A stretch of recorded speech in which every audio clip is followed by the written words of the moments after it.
I'll read to you two passages out of John Lewis'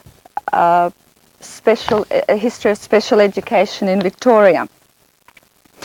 The work of Porteous, Cunningham, Macrae did not occur spontaneously or as a result of purely humanitarian motivation.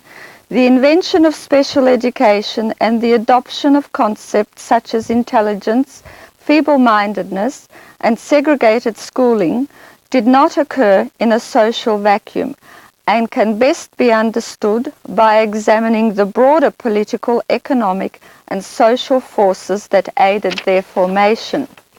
Central to the development of special education was the increasing use of intelligence tests, and these were designed in such a way as to deliberately produce a hierarchy of scores which reflected the needs of an industrializing society's need for a stratified workforce.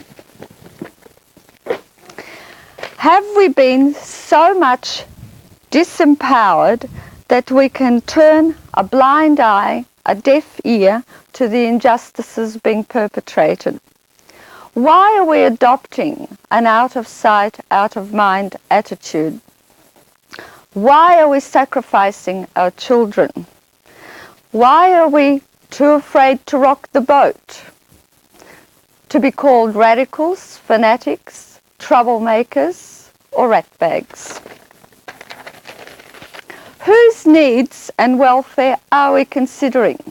Our children's or the system's?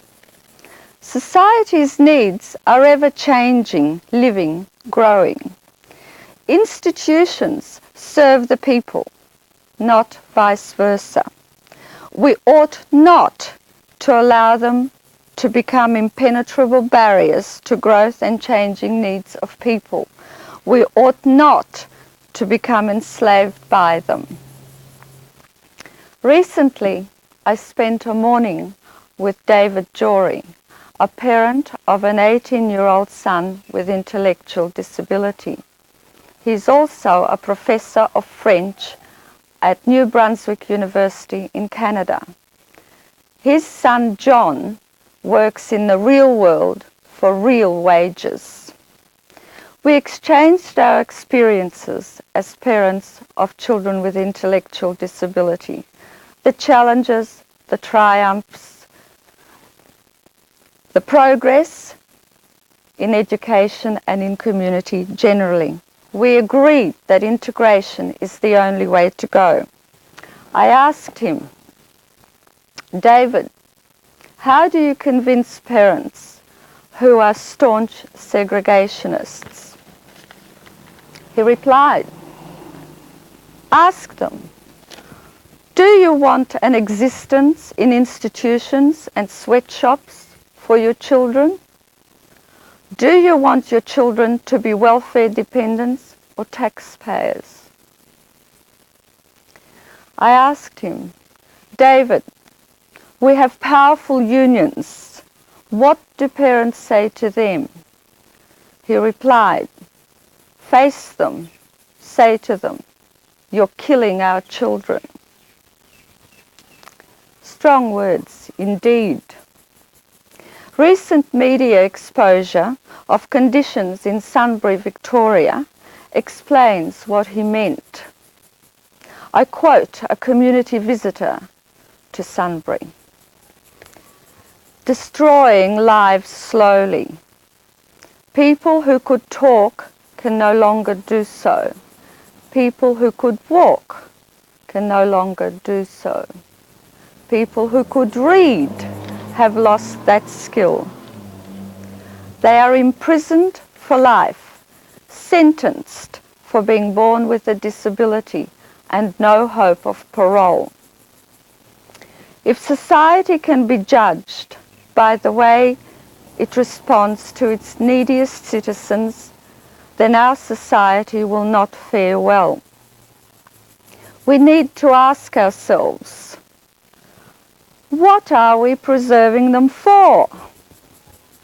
We must give our children a life worth living.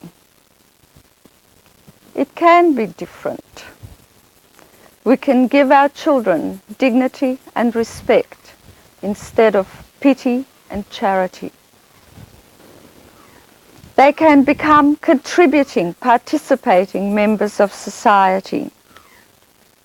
The Job Support Scheme in New South Wales and WorkLink in Victoria are providing this opportunity.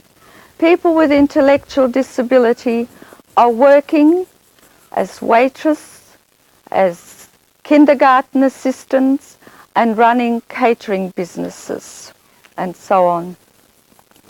To give our children dignity and respect, we must start by letting go. Letting go is very hard. It is hard for teachers. It is hard for parents. Teachers need to let go of notions that they do not have special skills to teach students with disabilities. They do have these skills.